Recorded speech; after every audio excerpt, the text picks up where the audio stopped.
taking a trip to Utah and visited my sister first, and then I was gonna visit my other sister in Colorado, but we got some nice weather.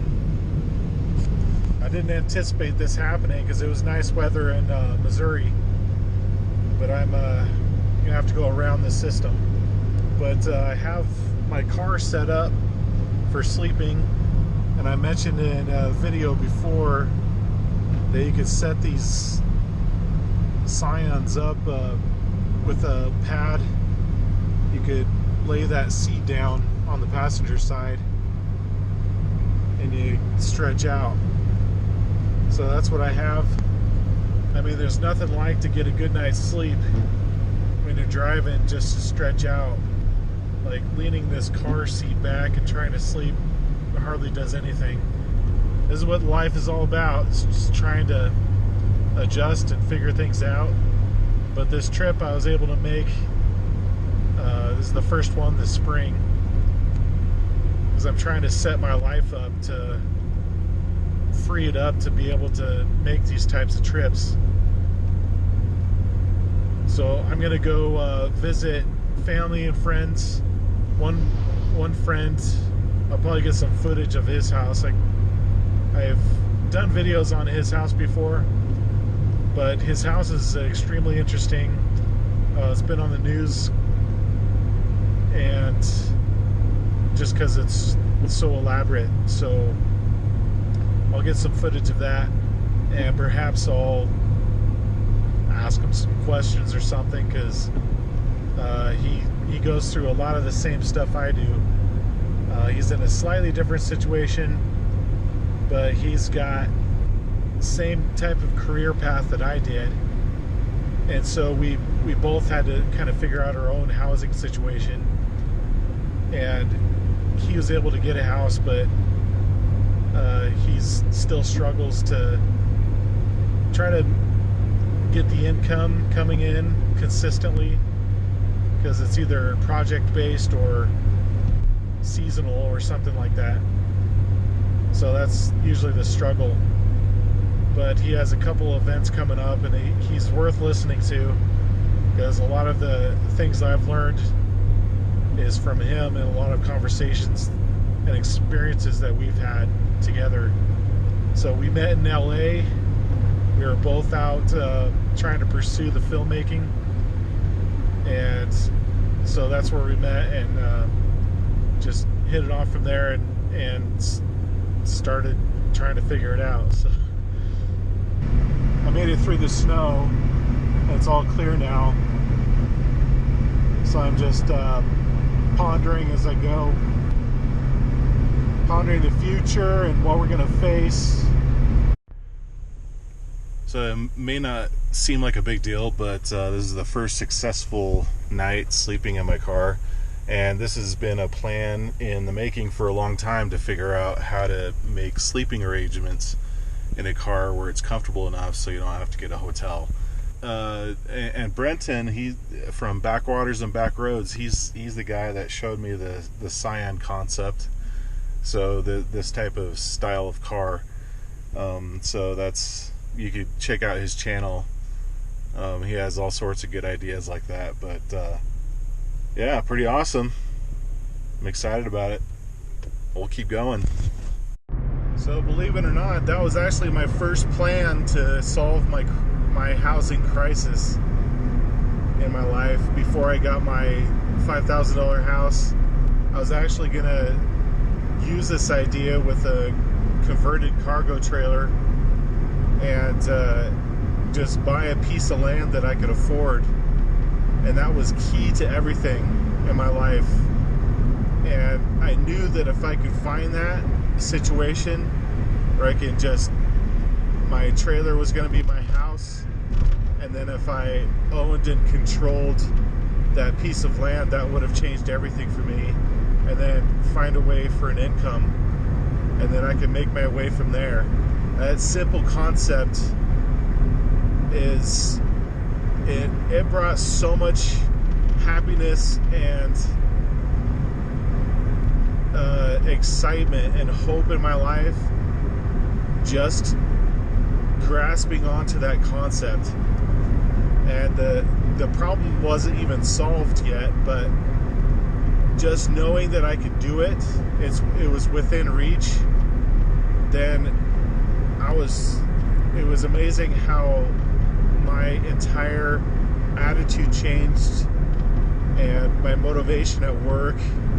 Even though I didn't want to do the job that I was at, it was a bus driving job, and I was doing videos, I was documenting how this was going to turn out and my philosophies and this concept. So I have a bunch of videos of me just sitting on a bus trying to, figure out the theory, but I knew that had to work. And that's also when I was learning about all of the red tape, all of the restrictions, running into all of the things that they prevent on a property. And it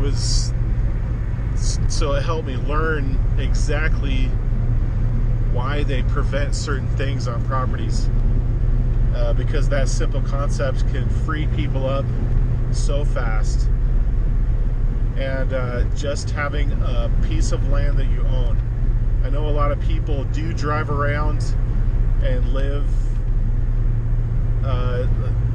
in their car just like this, or have a little trailer, or even their semi that they're driving around.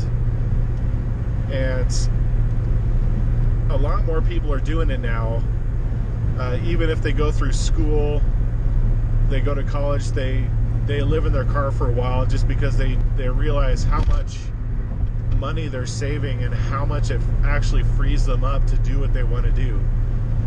So this concept people are catching on to, especially when rent and housing prices are just so out of reach, and it just keeps us just on the rat wheel, just constantly on our life, trying to catch up with our lives. So that one very simple concept of just having a piece of land that you own, and that you have some kind of housing concept on that piece of property. And so that's the goal, really changing those things in the culture, so that those things can happen, and we can still make it sanitary, make it good, but we've got to control our properties and relieve those restrictions. And that's my efforts in sanitation and energy and all of these things. That's why I started really researching it and trying to solve those things, and finding an incinerator toilet, something that is that concept. And I've been finding some great things to solve that. And so that's what got me on this mission to try to solve these problems, because it can be resolved so quickly and so easily. But I eventually didn't have to do that, because I found my $5,000 house, which is a miraculous thing. And I know that's kind of hard to come by all the time. I mean, land prices, house prices, they're going to go up and down.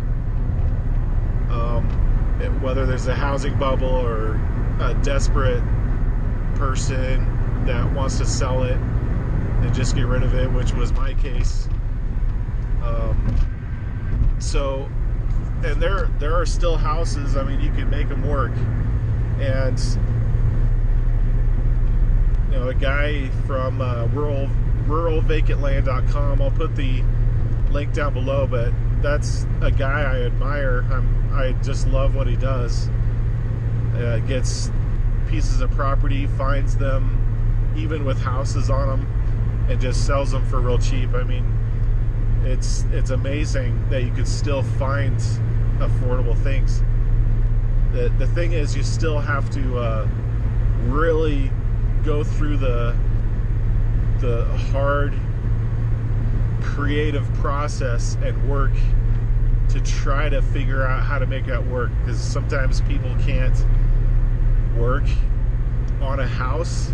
Maybe they're at an age or their health doesn't allow for it, or their circumstances, or the location of the house, or something.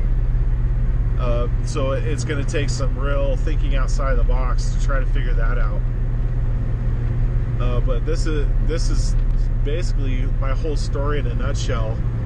So my car was going to be my house, but I knew that, or a trailer, but I knew that I was going to do just fine once I achieved that goal. And this is the reason for this channel, is to help other people see this process in the making. I mean, it takes a long time just to get this far. Hopefully it won't take, hopefully other people can learn from what I'm doing so it doesn't take as long for them.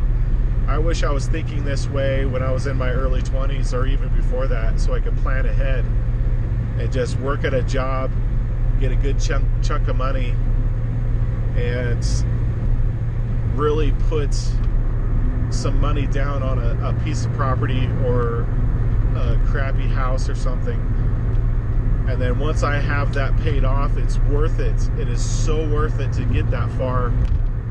And one guy at my previous bus driving job, he just worked, he worked on a frugal budget so much.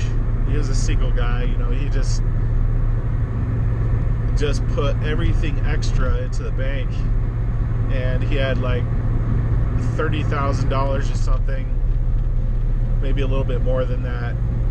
But I was talking to him at a time, and he just found a house in my same town for about $30,000, and he just paid it off full, you know, paid it off with cash. And he said that it drained his savings, but what it did was he could build up that cash so fast again, because he's got, now he doesn't have to pay rent. And you just do the math real fast of how much you pay in rent or mortgage or something, and you could recover so quick. I would say within a year or two, depending on your income. I mean, you have that money plus some. And it is so incredible how much money you can accrue. And I'm taking this trip off very little, and I'm starting to go off of starting to get in the phase of just start earning money. And I had to take a while to really concentrate on getting a solid, comfortable place of living, especially during the winter, as I have explained in my videos. But now that I've done that, all I have to do is concentrate on money, and I don't have that angst in my life when I'm trying to go to a job I don't like, or you know, it's not this like midlife crisis all the time every day, because, or trying to cope or whatever in your life to just try to get to 5 o'clock on Friday just so you can function in life. And so this theory that I had, you know, 5, 6, whatever years ago, as I started researching land and properties and stuff in this concept, that theory is actually true. So I just had to figure out a way to get through the red tape and creatively make it work. Alright, so I just got to show you my friend's house that I was talking about.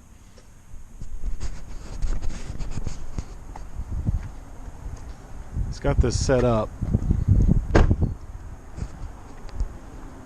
like a Halloween / Harry Potter /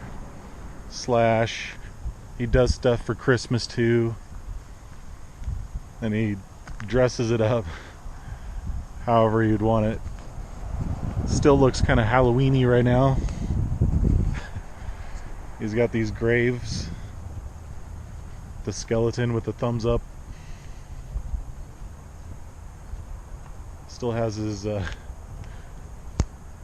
pumpkins up, and it's right now. It's March, and there's a legitimate gravestone over there. It's actual stone. There was a gravestone maker, headstone maker that made a mistake on one of the gravestones, and so he gave it to him. So somewhere in this world there's a person that's is buried somewhere. So he uses this place for his business.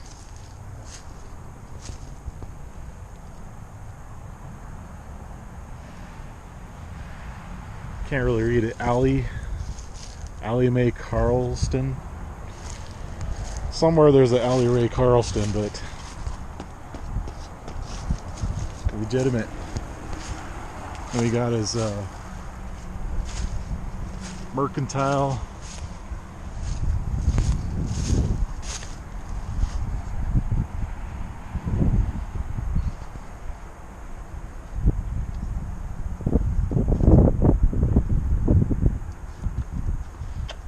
Enter into the magical wonder. And he collects all this driftwood for those things. Makes brooms out of it. And sometimes he goes to events and sets this up. Sells stuff out of it. This is a new tent. Actually, it's not a new tent. It's painted. The last time it was just white. I guess he painted it. Come over here to his brooms that he's made by hand. He sells those. And then here's some other setups. We got these barrels at our church has a studio for filmmaking stuff. Church of Jesus Christ of Latter-day Saints is their studio, so they've had some historical films that he made, that the church made, and for church history stuff. So we worked for our church for a while in the studio department, film department, and they were selling these props. So these are actual props from some of our church history films. Then he's got his walnut tree from there. So in here he usually has his stuff that he sells. His brooms, stuff that he's collected, his wands over there. They're Harry Potter lovers. Stuff he's collected, rocks and whatever. Just cool little things. Of course, he's got his real life animals.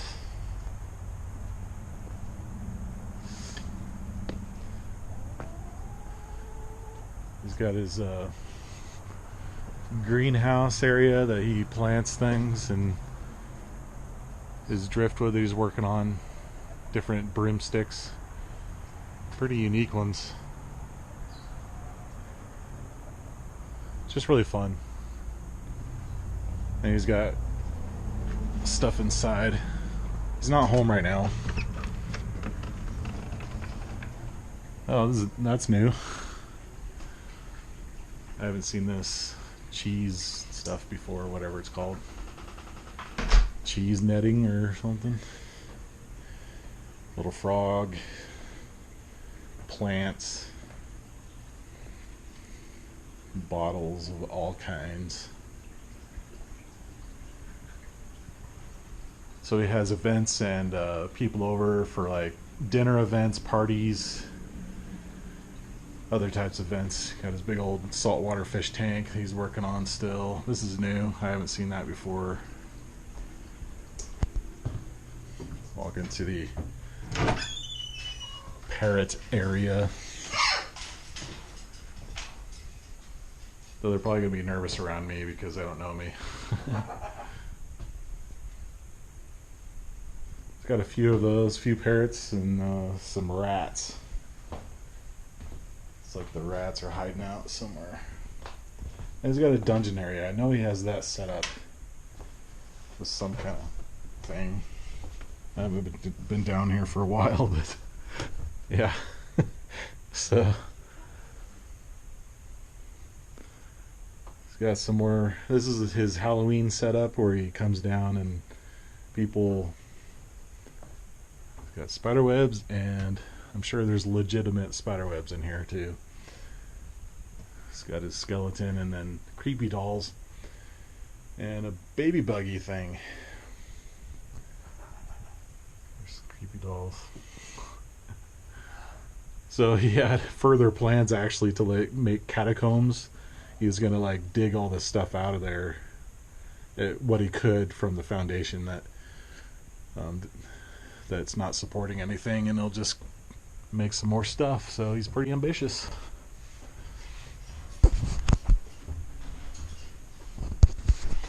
So we'll get to talking to him today, but very interesting. He used to have an Airbnb set up where someone could come stay here. I don't think he has that anymore. And we got this legitimate Harry Potter dining room. It's a big old tall chair. I've never seen that before. That is so tall. So I never know what to expect with him. Is just amazing. That's legitimately like my head would be like right here. Can't even see the top of that chair.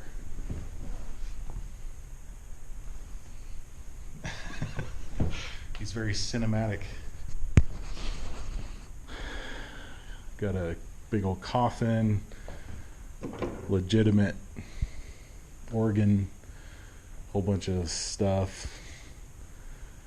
And this is kind of like his events type of thing.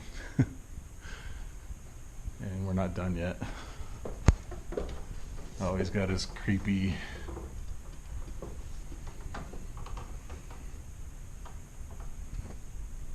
I don't know if you can see that change, but it's kind of like see these creepy picture.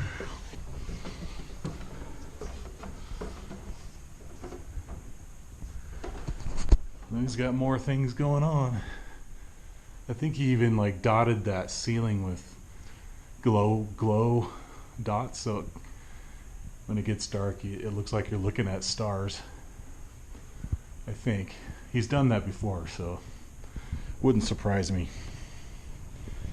Got your sign-in log.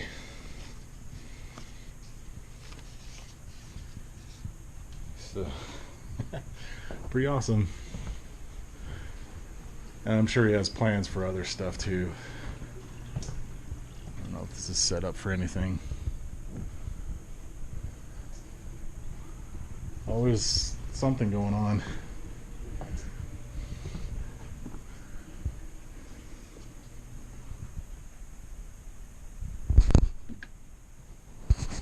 Guess this used to be the Airbnb bedroom.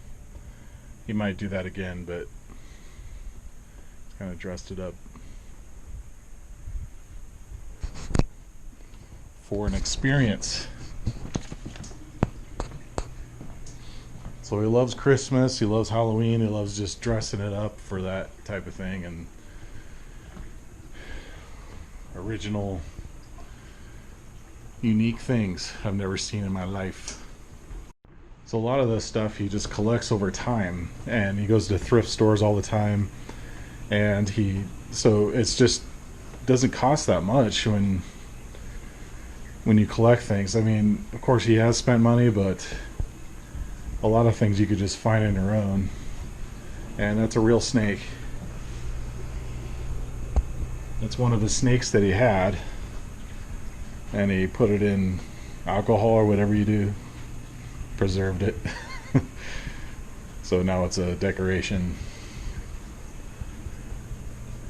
So bugs and bats and legitimate stuff. So you can imagine what he does with it, and we've used this as a set before. Since we're both into filmmaking, when I was staying with him before, I would just take my camera out, and since this is already pretty much a set, I just decided to shoot something creatively, and oh, I think whenever I step on these walnuts, they think I'm gonna they want the food out of it, so I guess they're looking for this.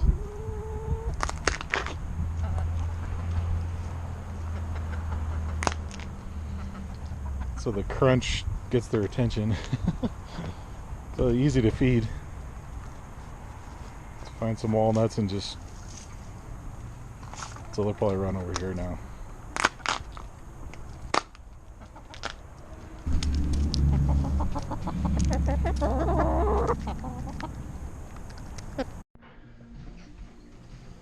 So this is when things coming alive around here, huh? What? With the music and the environment and everything. So I want to show all of our viewers your tent and everything. Go for it. Well, I want you to give us a tour. Oh, do you? Oh, I just like show it. Sure. Right. And we got the mysterious cat.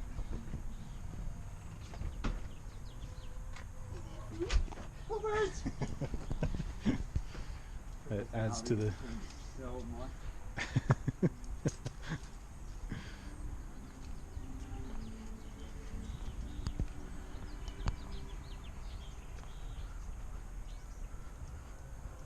is the mercantile. We're not in the full garb yet. I'm not wearing my costumes. Handmade. Yeah, I make brooms. those myself. Each and every. Well, actually, not every single one. My friend helped me make a couple of them.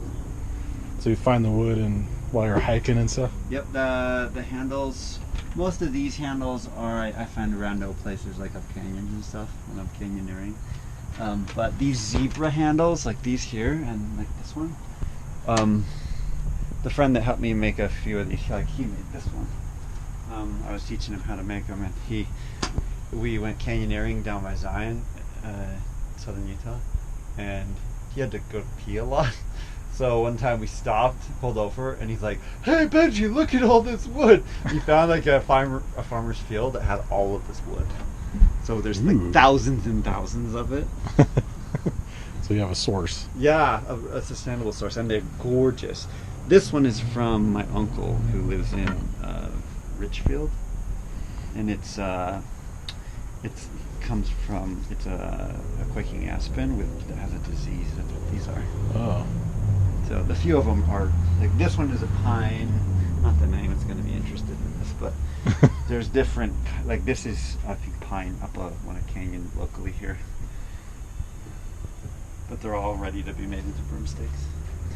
And these are the broomsticks. This is my favorite one right there. Very unique.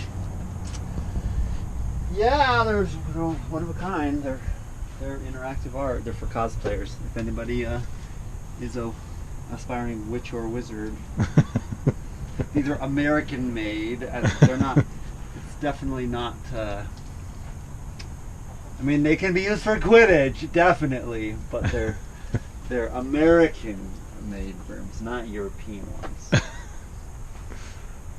Nothing against Europeans, but we like American made brooms.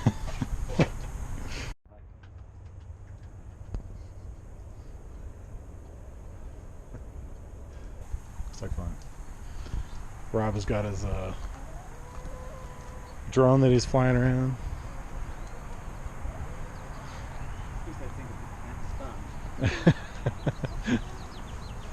So sometimes you have events here, I do. or this is kind of like your full-time store that you just leave open. Yep. Summer preparation. Cool. I'm doing everything. Oh, I'm so glad we're just open. But who knows where it might lead? You just can't help but open it. Some more magical.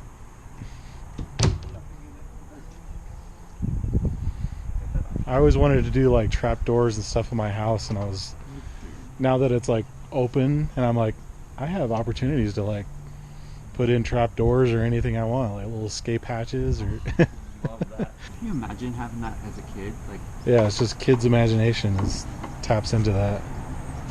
yeah. So here we are in Springville, Utah. This is a thrift store, Desert Industries. I don't know if you've heard of it or not, but I recommend it. There's a lot of good things here in Utah. There's a mentality here for thrift. So there's a lot of people that use this place. They're very generous sometimes, so you get some cool stuff. Some stores are better than others, but always find something good.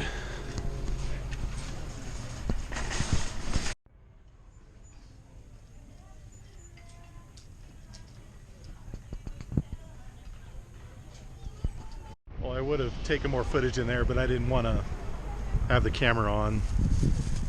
I know they would get uncomfortable probably. But sometimes you could find stuff clothes and whatever that still have the tag on it. So it's always, you could always find something really good, even brand names and stuff. I know it's just like a typical thrift store that you're familiar with, but there's so many of these Desert Industries all around the valley, and some people just they just default to giving it a thrift store, even if it's still something valuable. They just want to get rid of it. And there's so many people in this valley that chances are you're going to find something really good. I've even seen a brand new scooter. It was and they sold it for $800, and it was at a thrift store. And it was rare to find stuff like that, but people are just in the mentality of it still had the dealership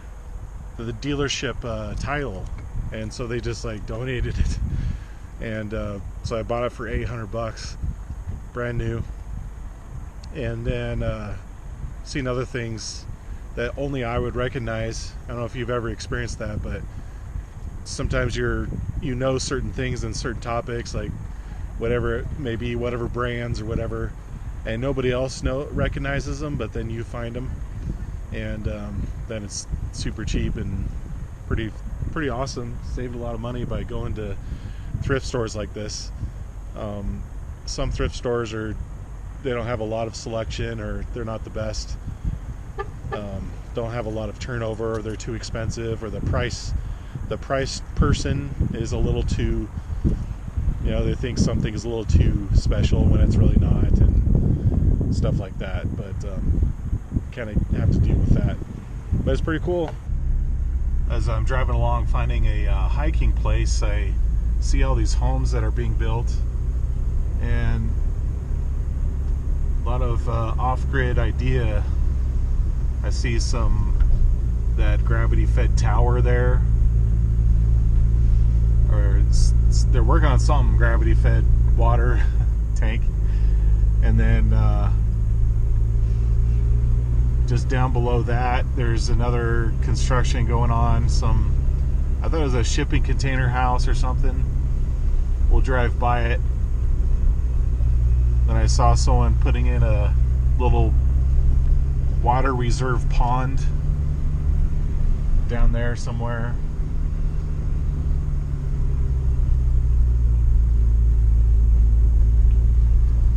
It's pretty cool. They're living the dream. I think that's the shipping container house. Partially. You can see some of the shipping container on the side there.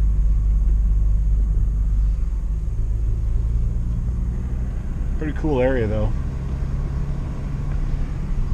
But if I can't find a place to hike, you can just kind of see all around these mountains. It's all a gravity-fed water system, basically. So the mountains are basically the water catch system, and then it's all gravity-fed from there. And then every once in a while you'll see a cistern, big cistern tank that holds the reserve water. There's the pond thing I was telling about.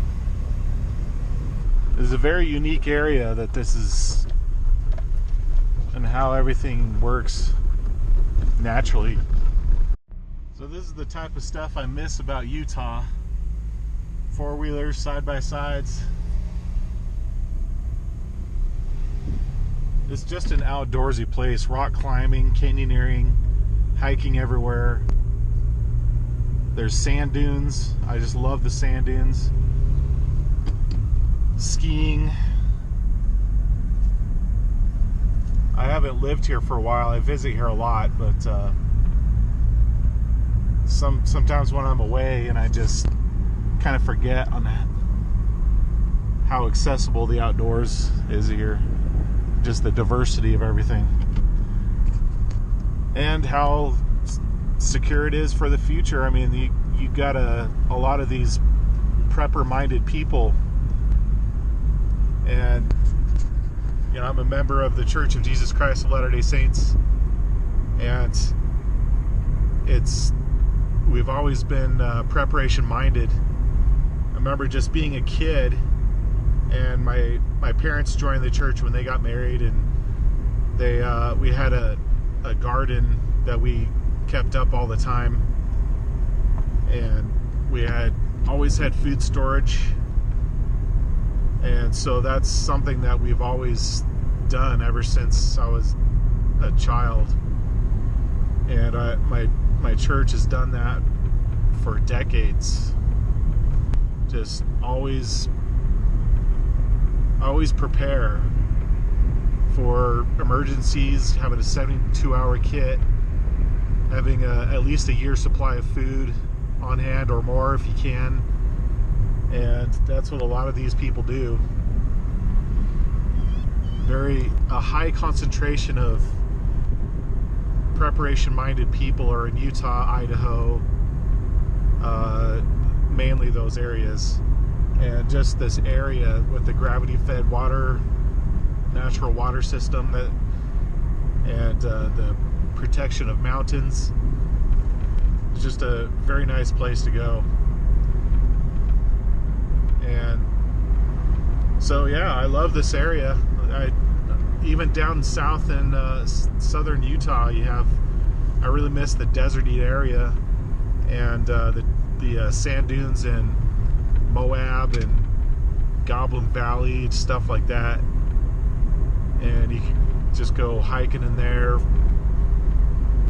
mountain biking. My older brother just loves it. He just never wants to move from Utah because he just loves the outdoor stuff. And I don't blame him.